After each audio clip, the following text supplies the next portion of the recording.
예수님을 시험했다면 우리도 시험하는 건 너무 당연하죠. 오늘 3절에 보니까 마귀를 뭐라고 표현했죠? 어떤 자? 시험하는 자라고 했죠. 그가 하는 일이 그거예요. 우리를 시험하고 유혹해서 쓰러뜨리고 넘어지고 자기 편으로 끌어들여서 하나님을 대적하는 무리로 만들려는 것. 이게 사단 마귀가 하는 거예요. 마귀라고 하는 것, 사단이라는 게 다른 존재가 아니에요. 같은 존재를 다르게 할 때. 하나님을 대적할 때는 사단이라고 하고요. 우리를 시험하고 그럴 때는 마귀라는 표현을 써요. 예수님도 마귀에게 시험을 당했어요. 어디에서 시험을 당하셨죠? 광야죠. 왜 광야일까요? 나사를 쪼이면 거기서 풀어야 돼요. 이스라엘 백성들은 40년 동안 광야에서 실패했어요. 이 시험에 다 넘어졌어요. 다 넘어졌어요. 그렇지만 예수님은 똑같은 그 광야에서 완벽하게 승리를 거두셨어요. 우리라고 시험 안 당할까?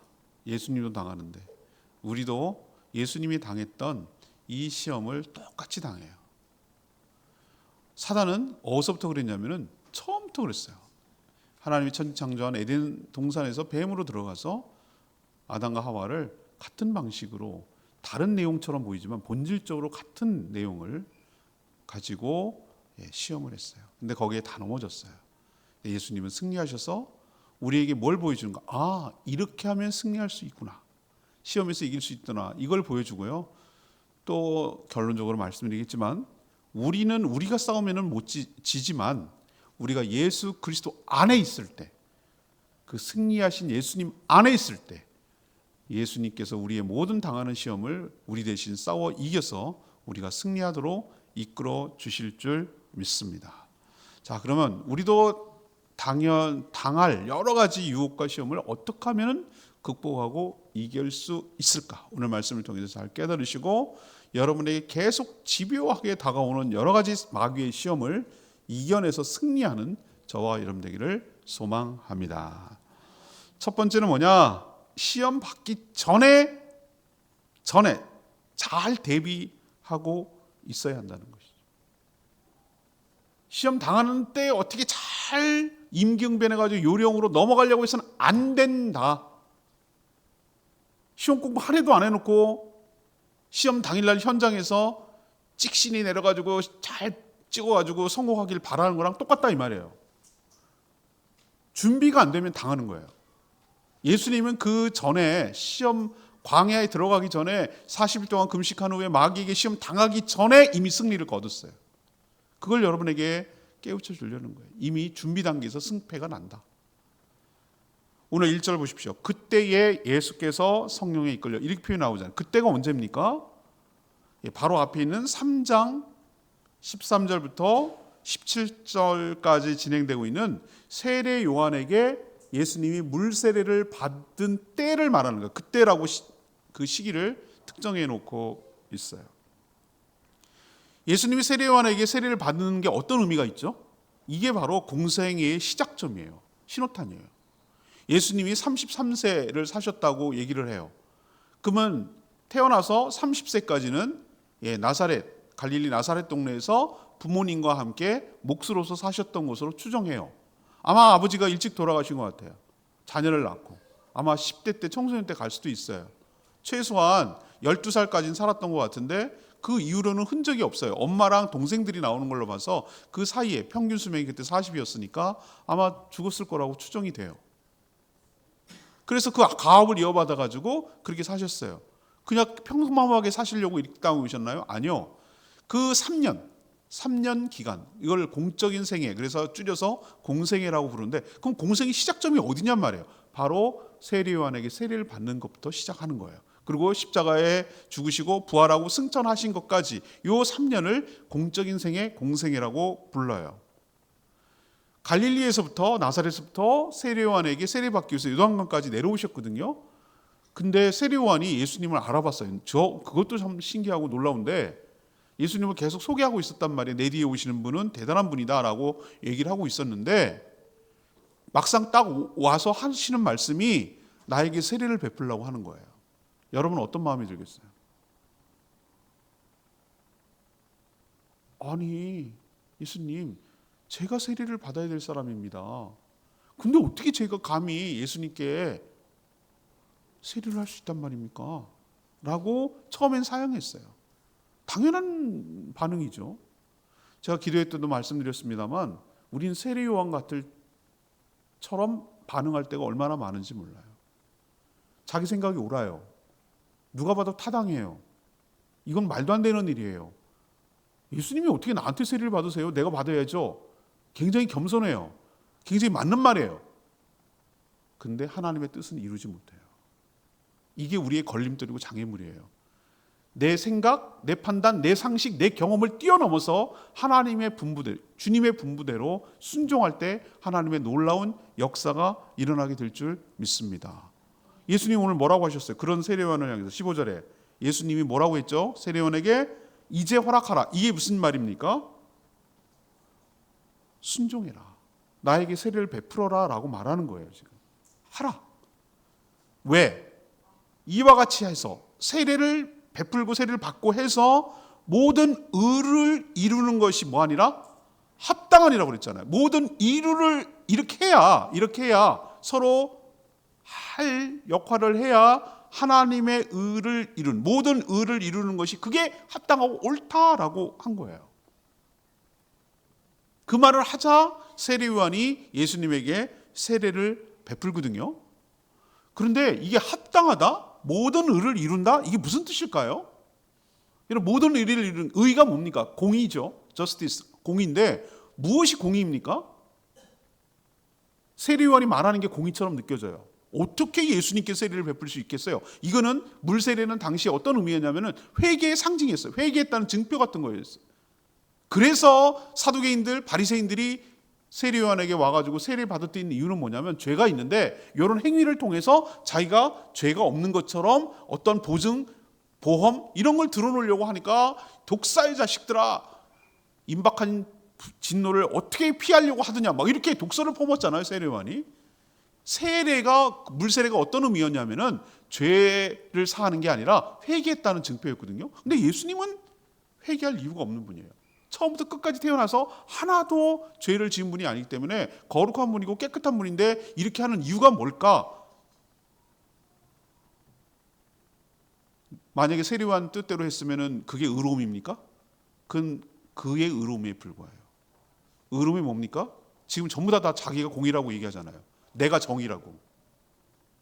세상 보세요. 다 자기가 정의래요. 여러분 명심해야 되는 게 하나 있어요. 여러분도 그렇고 저도 그렇고 누구도 그렇습니다. 누구도 감히 공의라고 주장할 수 있는 사람이 한 명도 없어요. 공의는 하나님의 공의입니다. 하나님이 공의라고요. 하나님이 그렇다면 그게 공의예요. 예수 그리스도께서 말씀하신 것이 공의인 줄로 믿습니다. 그 의를 순종함으로 이룬다는 뜻이에요. 이 땅에. 그 현상이 이제 그 뒤로 순종하고 나니까 그 공의가 뭔지에 대해서 이제 나타나기 시작해요. 자, 세례 요한이 예수님에게 물로 세례를 베풀었어요. 그러자 하나님의 뜻이 이 땅에 실현되는 모습이 전개되기 시작합니다. 첫 번째로 일어난 일이 뭐였습니까? 16절에 보면 세례를 받고 물에 올라오실 때 뭐가 열렸습니까? 하늘이 열렸습니다. 하늘이 열렸어요. 어리석기 짝이 없는 인간들은 하늘이 열렸다 그러면은 무슨 도움이 쫙 이렇게 열려가지고 마징가 제트가 싹 이렇게 올라오는 그게 하늘이 열린 줄 알아요. 인간 언어를 갖다가 표현할 길이 없어요. 저 불 속에 살아가는 물고기들에게 저 하늘로 우주로 올라가면은 물이 없고 공기도 없고 붕붕 떠다녀라고 백날 얘기해봐야 무슨 말인지 못 알아들어요. 여기서 하늘이 열렸다는 것은 인간 이해를 돕기 위한 것인데 하나님이 살아가는 영의 세계. 여러분 근데 어디가 부분 집합이고 어디가 전체 집합이에요? 어디가 더 커요? 파이가. 하나님이 계시는 세계가 훨씬 더 커요. 그 중에 일부 창조하신 요 세계가 우리가 살아가고 있는 물리적 세계. 우리는 백광년이니 천광년이 이렇게 말을 해도 하나님 입장에서는 그거는 아무것도 아니란 말이에요. 그 하나님의 세계와 지금 우리가 살고 있는 이 물리적 세계가 연결됐다는 거예요. 연결됐다. 통로가 열렸다. 하늘이 열렸다. 영의 세계와 이 우리적 물리적 세계가 열렸다는 거예요. 지금 열렸다요. 어떻게 함으로? 세례 요한이 자기 내려놓고 예수 그리스도의 말씀에 순종함으로 의가 이루어지는 모습을 보여주고 있는 거예요. 하나님의 통치와 하나님의 뜻이 이 땅에 이루어지는 것을 볼 수가 있어요. 이게 바로 합당하다고 말한 이유예요. 네가 순종해야 이 모든 것들이 합당해진다라고 말한 이유가 여기 있어요. 하늘이 열리고 나서 무슨 일이 또 벌어집니까? 성령이 비둘기처럼 예수 그리스도에게 내려오십니다. 비둘기가 아니에요. 지금 이은결의 마술쇼 하는 거 아니에요. 비둘기 모양이라고 했어요. 비둘기처럼. 그래서 성령 강림전을 비둘기 모양을 하는 거예요. 그 형상화시킨 거예요. 비둘기처럼 내려왔다는 거지 비둘기가 아니에요. 그 얘기는 우리들이 눈으로 가시적으로 주변에 있는 세례를 받을 때 주변에 있고 최소한 세례요한 베푸는 세례요한은 봤을 거란 말이에요. 예수님도 알게 됐고요. 그 형체를 가진 가시적인 눈으로 볼 수 있도록 비둘기라는 모양을 띄워줘야 그 성령이 왔다는 걸 알 수 있으니까 비둘기처럼 임하는 것을 경험했어요. 누가? 예수 그리스도가. 그래서 성령으로 충만하게 된 거예요. 또 하나 놀라운 역사가 일어납니다. 하늘에서 소리가 있습니다. 17절에 3장 17절 하늘에서 소리가 들립니다. 뭐죠? 이는 지금 세례를 받고 있는 예수 그리스도는 내 사랑하는 아들이요 내가 기뻐하는 자다라고 소리가 들려요. 하늘이 아까 열렸다고 그랬잖아요. 하늘에서 소리가 나는 거예요. 그럼 이 소리의 주체는 누구입니까? 바로 성부 하나님이시죠. 예수 그리스도를 향해서 이가 누구인지에 대해서 정확하게 인식시켜주고 있어요. 내 사랑하는 아들이고 앞으로 내가 기뻐하는 일을 할 자라고 분명하게 인준해주고 증명해주고 추인해주고 확증지어주고 있는 거예요. 이것을 해야 받아야 될 사람이 누굽니까? 이 모든 것에 확증을 지고 수혜를 받는 사람이 누구예요? 세례를 받고 있는 예수 그리스도신 줄로 믿습니다. 이게 준비예요. 뭐가 준비입니까? 내가 누구인지를 분명히 아는 거예요. 예수님이 시험을 받기 전에 무엇을 준비했는지를 지금 설명하고 있는 거예요. 준비해서 결판이 난다고 제가 말씀을 드렸어요. 시험은 무엇을 준비합니까? 내가 누구인지 아이덴티티가 분명해요.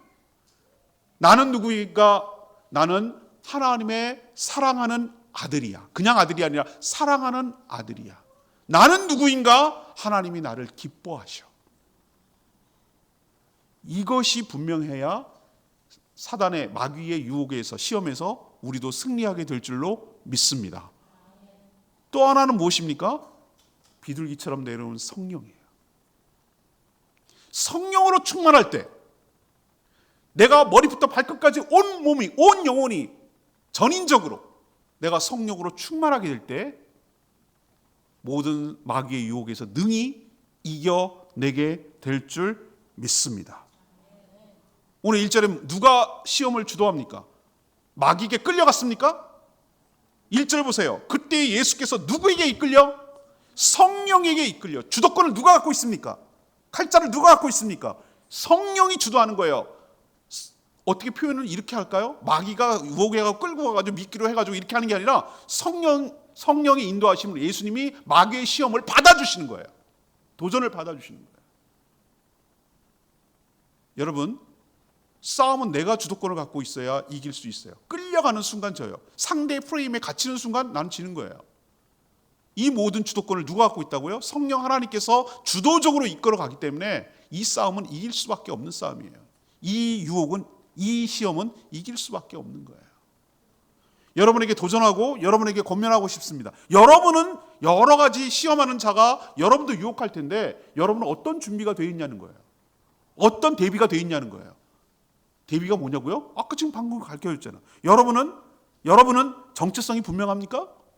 여러분은 하나님이 사랑하는 자녀인 것을 믿습니까? 하나님이 여러분을 기뻐하시는 줄로 믿습니까? 여러분이 무엇을 해도 이뻐. 무엇을 해도 이뻐. 자식이요. 물론 다 이쁘겠어요? 버둥버둥거리고 말도 안 되고 속도 썩이고 얼마나 어떨 때는 막 복장 터지고 막 미치고 환장하겠죠. 근데 그것조차도 다 포함해가지고 자녀는 이뻐. 여러분 그 느낌 아시겠어요? 이쁜 집만 해서 이쁜 게 아니에요. 자녀기 때문에 이쁜 거예요. 하나님이 나를 예뻐하세요. 그리고 하나님이 나를 사랑하세요. 나와 함께하고 있고 싶으셔서 성령으로 나와 함께하고 싶어서 내 몸에 들어오셔가지고 성령으로 함께하시는 줄로 믿습니다. 이게 준비예요. 이게 준비라고. 그래서 지난번에 송구희 형신님 때 제가 올해 뭐라고 그랬어요? 성령 충만이 신앙생활의 비결이라고 몇 번이나 말씀드렸잖아요. 성령 받은 것으로 만족해서는 안 돼요. 우리가 예수 그리스도 영접하면 예수님 그리스도 성령, 하나님의 영이자 예수 그리스도 영인 성령이 우리 안에 들어오셔서 예수님이 나와 함께 하시는 줄로 믿습니다. 있다는 것과 충만하다는 건 다르단 말이에요. 충만해야 돼요. 충만해야 돼요.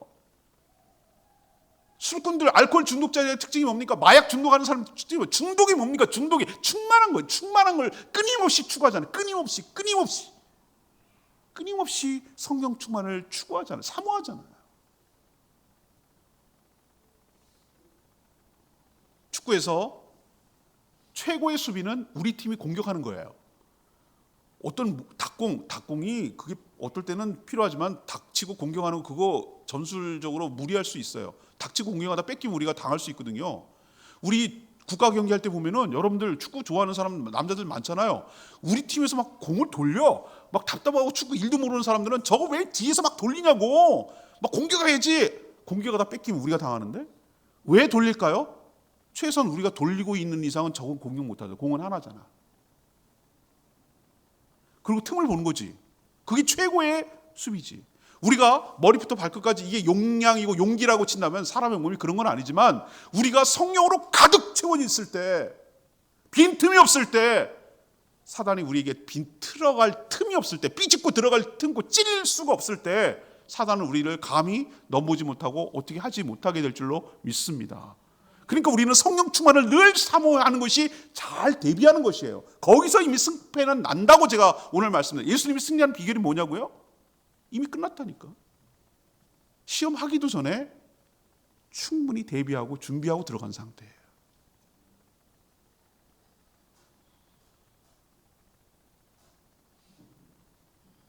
요즘 배드민턴 여제라고 부르는 세계 랭킹 1위 안세영 선수. 그 사람은 경기하는 거 봤어요, 여러분들? 하이라이트 한번 봤죠? 경기 하이라이트 한번 봤어요. 세계 랭킹 막 1등에서 한 15등, 20등까지 하는 사람은 사실 1, 2, 3등 거긴 의미가 없어요. 거기서 실력이 비슷비슷해요. 어떨 때는 7등 하는 사람이 1등 할 수도 있고 15등 하는 사람이 그래요. 원래 그 경기는 그런 거예요. 거긴 종이 한 장 차이예요. 실력이 세계 랭킹 그 정도거든요. 근데 경기하는 거 33분인가 34분 만에 셧아웃 시켰어요. 그 게임이 그렇게 게임이 금방 끝날 게임이 아니거든요. 하는 거 보니까 갖고 놀더만요. 이쪽 치면 그렇게 뛰어난 세계적인 선수가 그냥 넋 놓고 가만히 손을 쓸 수가 없어. 손 갖고 노는 거예요, 진짜. 자유자재로 일로 땡겼다 저로 땡겼다가 저도 배드민턴 레슨 해봐서 알거든요. 똥개 훈련, 이런 똥개 훈련이 없어. 앞에 갔다가 뒤로 갔다가 절로 갔다가 일로 갔다가 사람 킥킥킥거리다가 쓰러지더라고. 얼마나 하는지 갖고 놀아요, 갖고 놀아. 그 세계적인 선수를. 제가 거기서 깨달았어요. 야, 이 사람이 얼마나 연습을 했을까? 얼마나 체력을 키웠을까? 얼마나 딱 때려서 딱 하면은 우리는 금 밟았나 안 밟았나 이렇게 쳐다보죠. 안 봐요. 이거는 나가는 건지 들어오는지 금방 알아요. 얼마나 연습을 했으면. 제가 여기서 깨달았어요. 아, 이 사람은 경기 들어가기 전에 이미 승부가 끝났구나. 경기에서 이기는 거 행위만 남아있을, 결과만 남아있을지 이미 준비는 이겨놓고 들어가는 거구나. 사랑하는 여러분, 여러분도 영적 시험에서, 영적 유혹에서 현장에서 어떻게 볼 생각하지 말고 단단히 대비해서 자기 정체성이 분명하고 성령으로 충만함으로 이 모든 시험에서 승리하는 저와 여러분 되기를 소망합니다. 두 번째, 예수님이 어떻게 이겼을까? 정확하고 적절한 말씀으로 싸워 이겼어요. 마귀는 영적 존재입니다. 혈과 육으로 싸우는 거 아닙니다. 좋은 무기 무슨 좋은 폭탄 좋은 이걸로 바보 같은 짓 하지 마세요. 돈키호테처럼 칼질한다고 되는 게 아니라 영적인 존재는 영적인 방법으로 싸워 나가요. 예수님은 그렇게 하셨어요. 혈과 육으로 싸우는 게 아니에요. 육박전하고 정확하게 펀치를 날리고 이런 식으로 싸우지 않았단 말이에요. 사단이 얼마나 집요하는 자입니까? 서로의 급소를 노리려고 기가 막히고 타이밍으로 기가 막힌 주제를 가지고 기가 막힌 방식으로 접근하거든요. 사단이 바보가 아니에요? 그때가 언제입니까? 광야입니다. 예수님이 40일 동안 금식하셨습니다. 그리고 주님과 깊은 교통을 하며 자기가 앞으로 공생애를 어떻게 해야 될지 준비하는 과정을 겪으시고 다 보고 알고 계셨어요. 단단히 마음속으로 준비하셨어요. 여러분 40일 금식? 이게 쉬운 거 아닙니다. 여러분 3일만 굶겨 보세요. 배는 게 없어. 냄새가 막 나를 끌고 가 이렇게. 제가 40일 금식할 때 3일, 7일, 21일 이때가 무지하게 고비였어요. 3일 지나고 4일째 되는 날 장이 꼬인다 그러나? 막 이게 뒤틀리는 거야. 막 미식미식하고 막 이게 좀 이상해지더라 몸이. 막 견딜 수 없게 만들어요. 내 몸이 막 발락을 하는 거죠. 빨리 먹으라고. 꿋꿋하게 참았죠. 7일째 되니까 막 기운도 없고 막 허기지고 막 사람이 눈이 돌아가더라고요. 이야, 정말 힘들어요. 근데 22일 때 되면은 뭐가 힘드냐면은 사람들한테 소외당하는 게 너무 힘들어요. 남들은 막 재밌게 밥 먹는데 나만 뺀 것 같아. 그게 막 힘들고 하여튼 진짜 고비가 많았거든요. 쉽지 않아요. 해본 사람은 압니다. 40일 때 해보면은 정말 이게 쉬운 게 아니에요. 사람은 그냥 착착 말라가고 그런데 영은 맑아지더라고요. 그래서 내가 그걸 알았어요. 영이 맑아진다는 게 무슨 말인지 알고.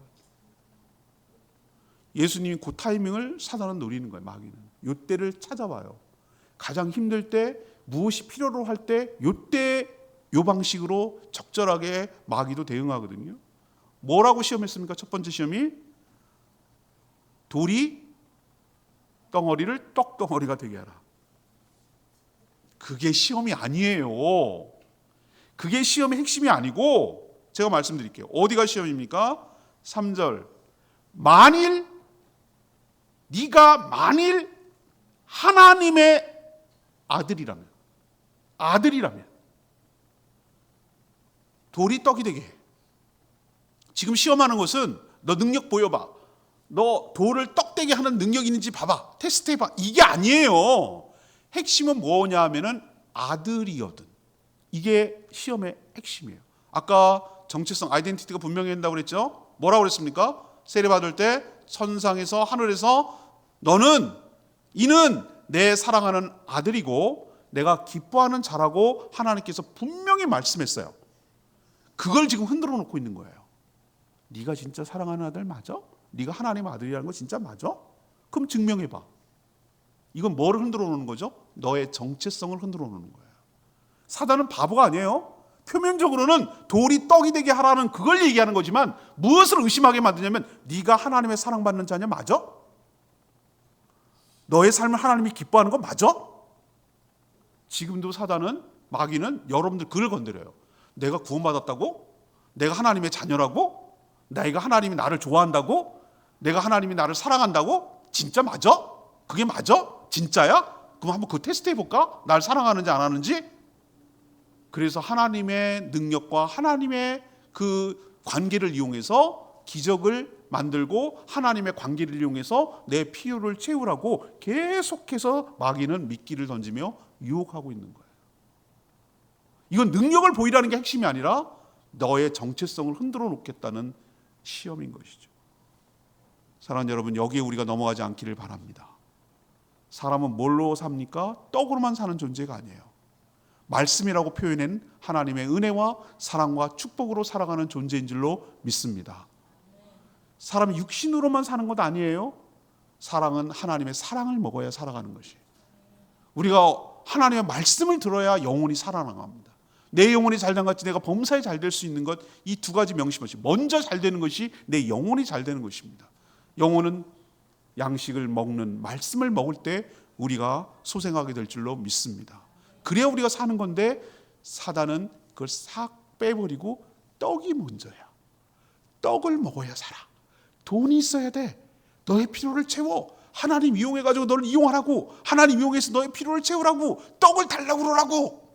이렇게 끊임없이 하나님은 나의 수단이야. 하나님을 이용해서 너의 필요를 채워. 떡을 먹는데 하나님을 이용하란 말이야. 그 관계를 이용하라고. 시험해보라고. 널 정말 사랑하는지 시험해보라고. 이걸 끊임없이 우리에게 요구하는 거예요. 근데 여기 바보처럼 얼마나 많이 넘어지는지 몰라요. 뭘 의심하는가? 떡이 독이 되는 거 이런 능력을 의심하는 게 아니라 진짜 나를 하나님이 사랑하는지 그걸 의심하더라고. 이게 정체성에 관련 문제인데 분명히 하나님께서 너를 사랑한다고 얘기하고 너를 구원했다고 얘기했는데도 그걸 흔들어버려요. 여기서 지는 순간 하나님의 사랑을 의심하는 순간 하나님 관계는 깨지는 거예요. 하나님을 불신하게 되는 거예요.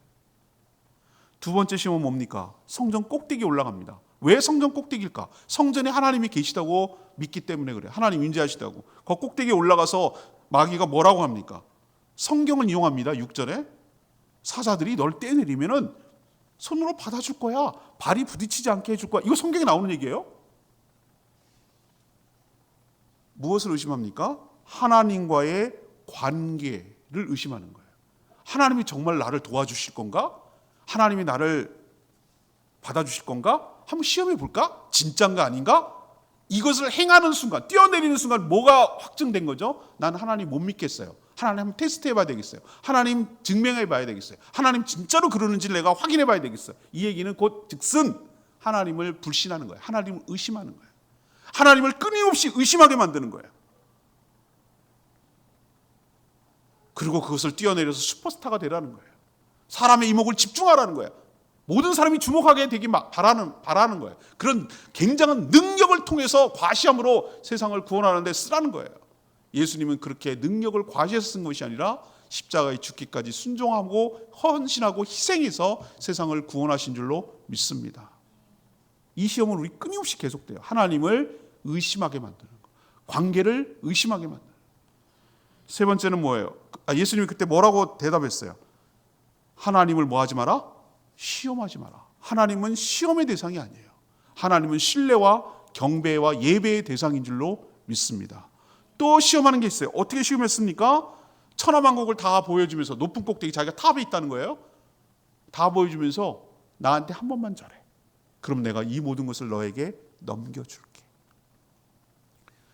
자, 어렵게 십자가 지고 힘들게 죽고 고통스럽게 하지 마. 한 번만 눈 딱 감고 나한테 절해. 그러면은 네가 가지고 싶어하는 이 모든 것들을 내가 다 너한테 넘겨줄게. 거짓말입니다. 하나님 건데 지 것처럼 얘기하는 것이고. 지름길로 가라고 우리에게 얼마나 요구하는지 몰라요. 쉽게 가라고. 어렵게 가지 말라고. 십자가 지지 말라고. 이 방법이 있다고. 이렇게 쉬운 방법이 있다고. 왜 사람들이 무단횡단을 할까요? 그 길게 돌아가고 신호등을 기다리는 수고로움을 하고 싶지 않은 거예요. 지름길로 가고 싶은 거예요. 우리에게 끝까지 사단이 계속 요구하는 거예요. 쉽게 가자고. 어기면 된다고. 눈 딱 한 번만 감으면 된다고. 굴복 한 번만 하면 된다고. 절 한 번만 하면 된다고. 한 번이 어렵지? 그 다음은 쉽거든요. 그 다음부터는 자기 딴대로 들어가는 거거든요. 근데 그 한 번만 눈 감으래요. 한 번만 부정해. 한 번만 띵겨 먹어. 한 번만 거짓말해. 한 번만 속여. 한 번만 쳐. 한 번만 거짓말하니까. 한 번만 음해하라니까. 한 번만 모함하라니까. 한 번만 거짓말하면 편하다니까. 한 번만 저래. 두 번 하지 않을게. 한 번만 해. 이게 사단의 유혹이에요. 마귀의 시험이고. 오늘 여러분에게 마귀도 여러분 말씀을 인용하고 능통합니다.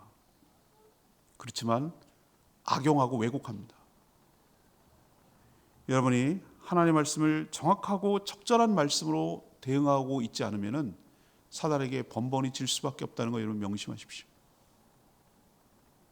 예수님이 전부 다 이스라엘 백성들이 광야에서 실패했던 이야기를 적어놓은 신명기 말씀을 인용하셔서 되쳤어요.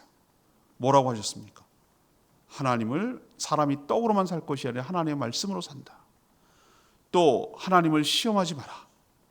또 세 번째, 하나님을 경배하고 그만 섬겨라. 이 모든 말씀이 신명기 말씀이었어요. 여러분도 말씀으로 충만하여 사단의 모든 유혹과 시험을 능히 이겨내는 축복이 여러분 가운데 있게 되기를 축복합니다.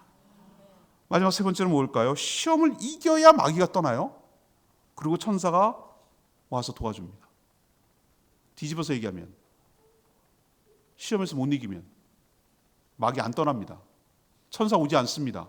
도움의 손길이 없다고요. 계속 시험에 또 다른 굴레에 들어가가지고 시험의 늪에 빠져서 헤어나질 못하는 거예요. 여기에서 사단이 노리는 게 뭡니까? 딱 한 가지가 제일 귀결돼요. 여기서 세 가지 시험을 얘기했지만 저는 모든 시험의 핵심이 여러분 오늘 저와 함께 교독했던 10계명 중에 1계명이 문제. 1계명. 나 외에는 다른 신을 두지 말라고 하는 이 1계명을 온전히 지키면 나머지 계명, 나머지 시험을 능히 극복하고 이겨낼 수 있을 줄 믿습니다. 사단은 요거를 건드리고 여기에서 넘어지게 만드는 거예요. 하나님 외에 다른 것을 하나님 대신에 놓게 하려는 거예요. 그게 돈이 됐던 물질이 됐던 사람이 됐던 자기가 됐던 자기 고집이 됐던 자기 생각이 됐던 하나님 대신에 자기가 그 무언가를 놓으려고 하는 그것이 되느냐 안 되느냐의 싸움이에요. 모든 계명은 1계명에서 끝나요. 거기서 승부가 나는 거예요. 1계명을 제대로 지키는 사람은 우상을 만들지 않아요. 하나님 이름을 함부로 말하지 않고 이용하지 않아요. 안식일을 거룩하게 지켜요. 부모를 공경하고 살인하지 않고 간음하지 않고 도둑질하지 않고 남의 것을 탐내지 않아요. 1번이 문제예요. 1계명이 문제예요. 여기서 승부나는 거예요. 사단은 그걸 꺾으려고 하는 거고 그걸 우리는 막아내야 되는 거고. 하나님 대신에 다른 걸 놓자고 사단은 지금도 떡으로 유혹합니다. 물질이 있어야 너가 살지. 돈 없으면 어떻게 살 건데? 돈 없으면 사람 비참해져. 너 노후에 어떻게 할 거야? 은퇴하고 나서 뭐 할 건데? 그 돈은 어떻게 날 건데? 돈 있어야 병치레도 하지. 돈 없으면 객사한다? 돈은 모으라니까. 떡으로만 살라고 계속 우리를 압박해요. 떡의 문제를 해결하라고. 거기에 매몰되라고. 하나님 제껴놓고 그건 두 번째고 하나님 떡의 문제 해결해 주지 않으니까 떡 네가 해결해야 되니까 떡 문제에 매몰하라고. 거기에 매달리라고. 떡에 목숨 걸으라고. 지금도 얼마나 우리를 압박하고 유혹하는지 몰라요. 그리고 높은 곳으로 가라는 거예요. 그래야 너를 주목하지. 너의 인기와 너의 능력이 나타나잖아. 높은 곳으로 가. 거 뛰어내려. 그걸 보여주라니까. 입증하라니까. 너의 능력을 보여줘. 끊임없이 높은 곳으로 데려가서 너의 능력을 테스트하라고 우리를 계속 유혹해요. 그래야 네가 성공하는 거야. 하나님 한번 테스트해봐. 하나님 이용해봐. 너의 성공을 하는데 하나님을 디딤돌로 쓰라니까. 한번 해보자.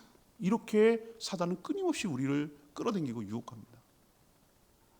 그리고 딱 한 번만 절하라니까. 한 번이면 돼. 한 번만 하면 나머지 편안하다니까. 이런 식으로 사단은 자기에게 한 번을 굴복을 시키려고 길을 쓰고 우리를 끌어당깁니다. 이것은 예수님만 그런 게 아니라 에덴 동산부터 지금까지 주님 오시는 그날까지, 재림하시는 그날까지 성도를 괴롭히는 시험의 주제이기도 하고 우리가 맨날 당하고 있는 유혹거리이기도 합니다. 예수님이 어떻게 이겼다고요? 말씀으로 이겼다고. 여러분, 말씀 충만이 곧 성령 충만이고 성령 충만이 말씀 충만인 줄로 믿습니다. 딴 게 아니에요. 이건 따로 노는 게 아니에요. 서로 상충되는 게 아니에요. 아까 성령이 비둘기처럼 임했다고 그랬잖아요. 그게 바로 예수님이 성령 충만했다는 가시적인 모습이에요. 성령으로 충만하니까 예수님이 즉각 그 진리가 되시는, 진리의 실체가 되시는 예수님께서 말씀이 적절하게 탁탁탁 나오는 거예요. 말씀 충만이 성령 충만, 성령 충만이 곧 말씀. 내가 성령 충만하는 비결 알려드릴까요? 말씀으로 충만할 때 성령 충만하게 될 줄로 믿습니다. 그래서 여러분들에게 통독하라고 하고 매일 우리 교회처럼 목숨 걸고 아침 기도회 하라고, 묵상하시라고, 그리고 거기 레바 말씀 붙들고 암송하시라고. 오늘 주보에 나오는 목회 칼럼 읽고 있어요. 왜 우리가 성경 통독을 다시 해야 되는가? 그 사례를 내가 간증까지 곁들여 가면서 거기다 적어놨어요. 그러지 않으면 우리는 당할 수밖에 없으니까. 속수무책으로 당하니까. 제가 말씀드렸잖아요. 배터리 충전이 하나도 안 돼가지고 0이 돼 있으면 아무런 배터리, 핸드폰 좋으면 뭐 할 건데요? 기능을 못해, 기능을. 충전이 안 돼 있거든. 전투에 나갔는데 서바이벌 게임 할 때 제일 바보 같은 하는지 뭐냐, 유효탄을 날려야 될 거 아니에요. 총알 할 때 아껴야 될 거 아니에요. 총알이 무한정이 있는 게 아니니까. 탄창 무한정 다 가져갈 수는 없잖아요. 자기가 몇 개 있는지를 알고 탄창을 적절하게 써서 유효탄을 날려야 되잖아요. 제일 바보 같은 게 고개는 쳐들 꽁처럼 이러고 막 쏘. 그 총알 다 나갔어. 적이 이리 씩 웃으면 와요. 제가 없다는 걸 알거든, 총알. 그래가지고 이러고 죽여요. 농락당하는 거지, 농락당하는 거.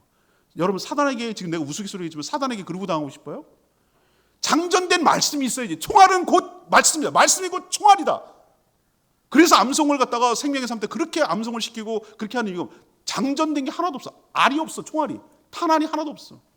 사단에게 공격 쳐들어와도 대칠 만한 말씀이 없어, 나에게. 여러분, 암송하는 구절 몇 구절 있습니까? 제가 대학생 젊었을 때 맨날 내비게이터 그 들고 다니면서 69절, 189절 막 맨날 그 전철에서 외우고, 왜 그렇게 훈련을 시키는지 이제 알겠네, 이제. 어렸을 때 왜 말씀을 암송시키고 왜 해야 되는지 그때 팍팍 튀어나오니까. 적절할 때 탁탁 튀어나오니까. 그래야 우리가 사단을 이길 수 있으니까. 근데 막연하게 알아. 토시 잘못하면은, 하와가 암송을 잘못해가지고 얘가 망한 케이스거든요. 죽을까 하노라 뭐 이래가지고 조사 하나 잘못 써가지고 그래서 깨진 거예요. 시험에 넘어간 거예요. 알아도 정확하게 알아야 돼요. 말씀을 정확하게 알아야 돼요. 정확하게 알고 내 속에 들어있어야 돼요. 그럴 때 꺼내서 팍 쏘고, 그래서 팍 쏘고, 이렇게 해서 적을 영적 전쟁에서 승리할 수가 있는 거예요. 말씀 충만, 성령 충만. 이게 안 되면 오늘 예수님이 1절에 뭐라고 했어요? 마귀는 예수를 떠나고 천사들이 나와서 수종들을 어떻게 할 때 떠났습니까? 어떻게 할 때 떠났죠? 말씀으로 사단을, 마귀를 물리칠 때 떠난 거예요. 뒤집어서 얘기하면 안 물리치면, 헤매면 계속 내 주변을 맴돌고 네가 이기나 내가 이기나 쓰러질 때까지 계속 집요하게 공격하는 게 마귀라는 거 여러분 명심하셔야 돼요. 마귀는 협상의 대상이 아니에요. 설득의 대상이 아니에요. 마귀는 오늘 예수님이 어떻게 했습니까? 사탄아 물러가라. 여러분, 사탄아 물러가라. 아멘입니까? 사탄은 타협의 대상이 아니에요. 협상의 대상이고 아양 떨고 아부하고 비굴하게 군다고 떠날 존재가 아니란 말이에요. 말씀으로 물리쳐야 돼요. 대적해야 된다고. 대적. 저한테 수없이 많이 이단 사이비가 접근해 옵니다. 여러 경로로 찾아오기까지 합니다. 말 섞지 않습니다. 나가세요.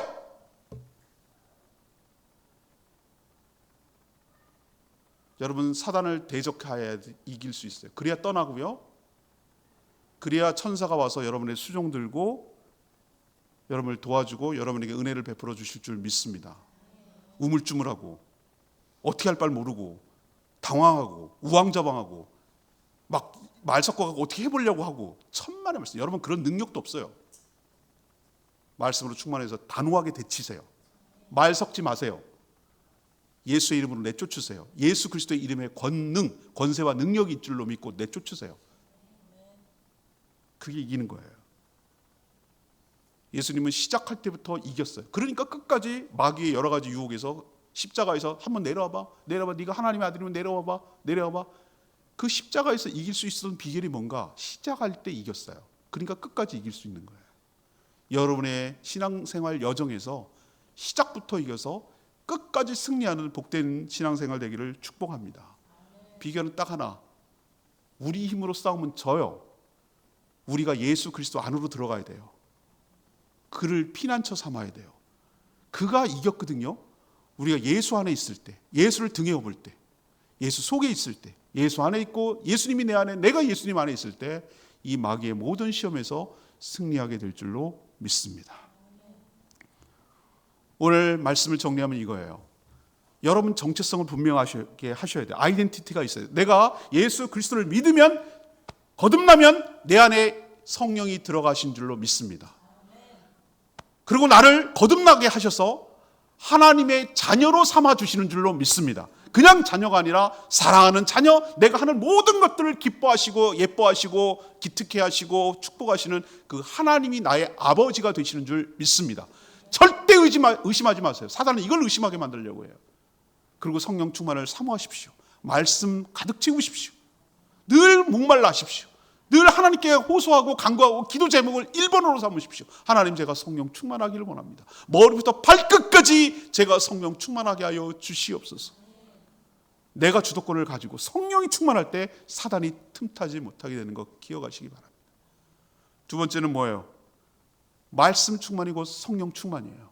말씀으로 가득 채울 때 내가 싸울 무기가 있고 총알이 나오는 거예요. 허당 통독도 안 해, 묵상도 안 해, 암송은 더더욱 안 해. 말씀과 나랑 아무런 상관이 없어. 따로 논다. 사단의 딱 좋은 먹이에요. 먹잇감이에요. 갖고 놀기 딱 좋아. 갖고 놀아서 갖고 노는 게 뭔지 아세요? 사단의 하수인이 돼가지고 교회를 허물고 하나님 나라를 허물고 마귀 짓하는 거야. 마귀 새끼가 되는 거야. 마귀 새끼. 마귀 새끼가 딴 사람이 아니라 마귀의 지배를 받으면 마귀 새끼가 되는 거예요. 그런 사람들 내가 수없이 많이 봤어요. 목회하면서. 마귀 새끼인지, 자기가 마귀 새끼인 짓 하는 것도 몰라. 교회를 허물고 소문내고 악담하고 이간질하고 불순종하고 거역하고 방해하고, 그게 마귀 새끼가 아니고 뭐예요 그럼? 한 끗 차이입니다. 한순간이에요. 한순간. 내가 말씀으로 채워지지 않으면 내가 그 짓 하고 있다고요. 한순간. 그러니 여러분, 매일매일 말씀을 내 삶에 가까이 하고 내 내면에 채우는 작업을 끊임없이 하지 않으면, 오늘 제가 목회 칼럼을 썼습니다만, 자전거를 계속 바퀴를 돌리고 방향을 제대로 잡지 않으면 나는 쓰러지고 넘어지는 존재가 될 수밖에 없다는 거 명심하시고, 선줄로 생각하는 자는 넘어질까 조심하시고, 늘 말씀으로 충만하도록 노력하는 저희들 되기를 원합니다. 시험의 핵심은 뭐라고요? 하나님을 섬길 거냐, 하나님 대신에 다른 걸 섬길 거냐. 여기에 결판 난다고요. 하나님만 경배하고 하나님만 신뢰하기를 원합니다. 사단은 그냥 떠나지 않습니다. 말씀으로 대적할 때 떠납니다. 떠나야 천사가 우리를 돕고 할 수 있습니다. 떠나지 않으면 내 주변을 계속 맴돌고 우리를 계속 쓰러뜨리려고 집요하게 싸움을 걸어옵니다. 이기는 방법, 말씀으로 대적하십시오.